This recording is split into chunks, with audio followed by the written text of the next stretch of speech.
I just wanted to do an update on the Flex Seal that I used.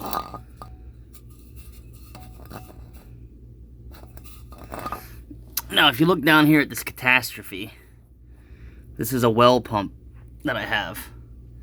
And as you can see, it's pushing in right about 40 psi of water. Well, what happened was, because of the scale and buildup, the gate valve here failed. And when I was turning it, it split the main housing and this cap all together, and it was just spraying water out of here.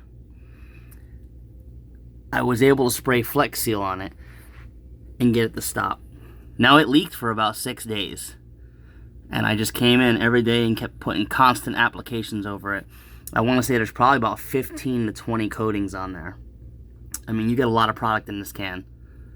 I always keep one handy now just for this. I used it to repair a leak in the roof, and now a 40 psi leak out of a split fitting. Not a single drop of water down there. I am a firm believer that Flex Seal works when used properly.